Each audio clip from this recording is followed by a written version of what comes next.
Welcome back in, folks. Tomorrow afternoon, noon Eastern time, ESPN FC is back at it, getting you set for all tomorrow's games. Got 3 brilliant games in store, so do not miss it. ESPN 2 is the home. Back to the action we go. The Netherlands taking on Morocco in the late game on this Monday. Cody Gakpo, an emotional week for him. He opened the scoring, announcing during the week that he and his partner had lost their baby boy during pregnancy. So an emotional celebration there for Gakpo. It had to be him, but then very late on, Issa Diop, centre-back for Fulham, powers home a header inside the area. 1-1. It goes to extra time, where we saw Verbruggen with a phenomenal save for the Netherlands.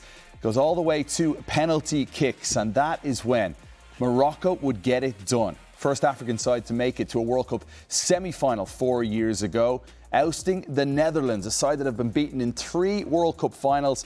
It's not their time, the Netherlands. They're sent packing here on penalty kicks. Frank de Boer, the Netherlands' performance for you was what? I like you calling me Frank de Boer first, you know. He was a great. Well, that's all right. That's all right. I love that player. Oh my goodness. To be fair, it's a Dutch. He's a Dutch, but that's okay. That's okay. But I love it. Frank de Boer on the mic. Don't bother. Don't bother. I love it. It's a Dutch segment. Yeah, that's okay. What can I tell you? You know what? When you have such a low amount of the possession of the ball. 30%. 30%. And you were showing me the graphics, you know, of the 0.23 the extra time, the expecting goals, everything. It was a disaster, that game. They didn't show any strength. They didn't show anything. They didn't show any pace. Some players that you can think that they are leaders, like Van Dijk.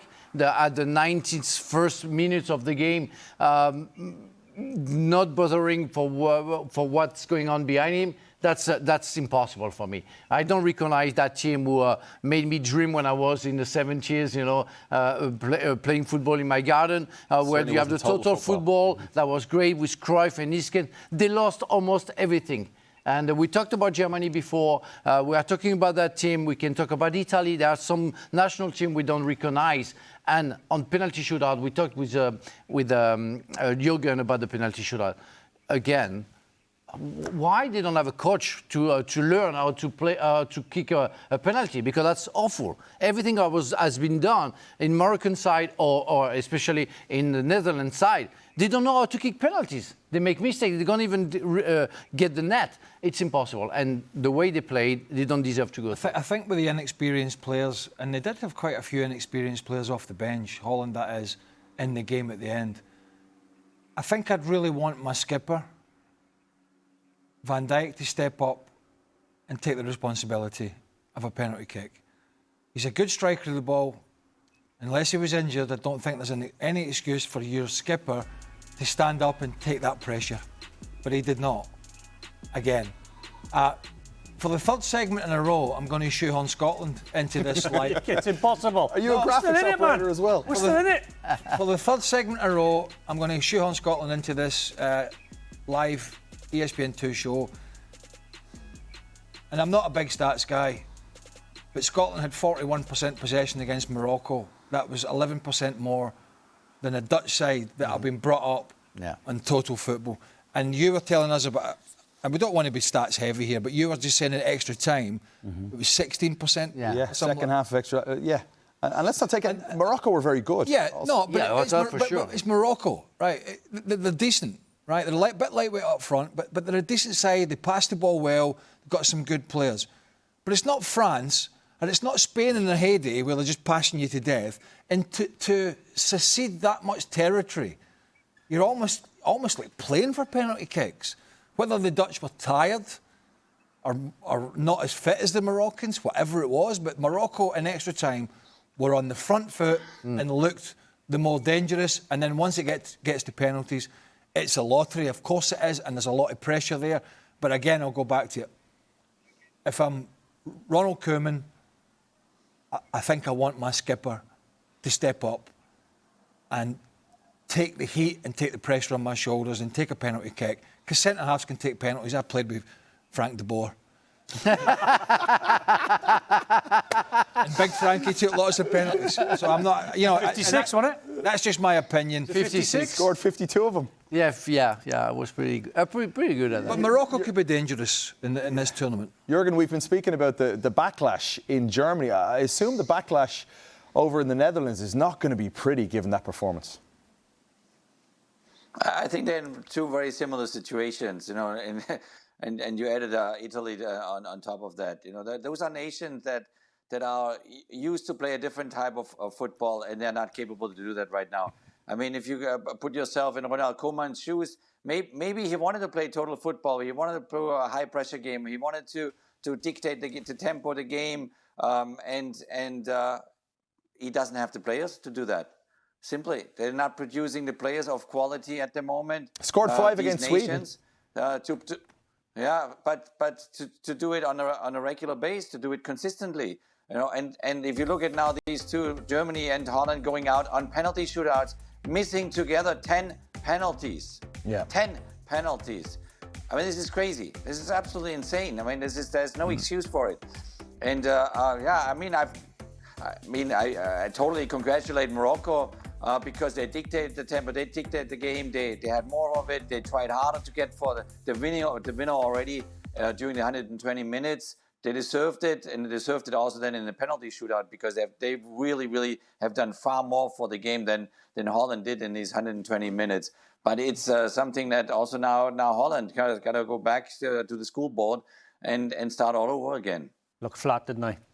And it's surprising how a team like Holland, with Frankie de Jong and Ryan Gravenberch in midfield, can be starved of the ball, because those two are very, very top players, very good top players. But Gravenberch did not have a good season. No, but he's still a very good player.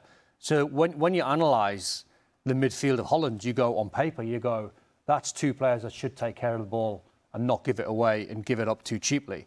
Then on to Craig's point with the forward line. They don't scare you, Holland at the top end of the pitch and the number 9. They don't scare you. So on top of all of that, and Mickey van der Ven's playing left wing because of shoehorned Ake into the side, it's a bit like Scotland with Andy Robertson and Kieran Tierney. You're trying to get them both in the 11 because you feel as though you have to. I just watched that performance, and especially extra time, Holland ran out of steam, and then the fitter side of Morocco took over.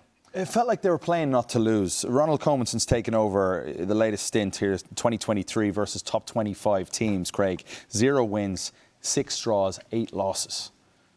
Did that mentality seep in here toward the death?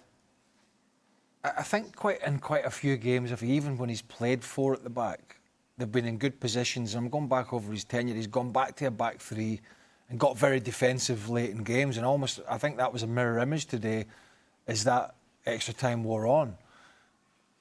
It's a bit like they haven't had the success over the years that Germany have had, Jürgen's Germany, but there's still an expectation in Holland because of the type of players they've produced over the years. There's been like a conveyor belt of some of the most talented players in world football. And that's just not there anymore. There's a few, but not enough. And then you add that into people like Gravenberch having it's not the season he had when he won the title at Liverpool, when he was brilliant, as was Alexis McAllister, who had a poor season at Liverpool. So sometimes for a manager, the timing is an issue as well, because players come in, they're either injured or some of them are in good form, some of them have had bad seasons. When you're an international manager, you can't control that. You just can't control that. And I think in the engine room today, in that shape, there was only 2 of them really in there. They didn't really get control of that middle of the park. And that's why Morocco were able to dominate the game. I think when you play for your country, you have to know the importance of doing so. And I saw Morocco giving 100% for their country.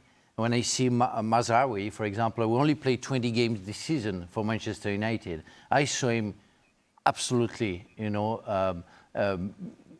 tuned in, willing to do the best for his country and his team. And that's what I liked. They never gave up. Where the Netherlands, it was like, well, it's okay, it's easy, it's going to come up, and whatever it is. And it's not possible. If you don't play 100% and even more than that for your country, if you're not ready to sacrifice your life for your country and your team that you are playing for, you're not going to achieve anything. That's as simple as that. You gave everything during your career with the Netherlands, right, Greg? No, I did. And I don't remember if I'm Ronald or Frank de Boer. I don't remember if I'm Ronald That was the or best Frank. part of your career. We look ahead here. Morocco. you're going to be Ronald in the next segment. Advancing to take on Canada. That game's in Houston Stadium. Morocco up against Jesse Marsh's boys.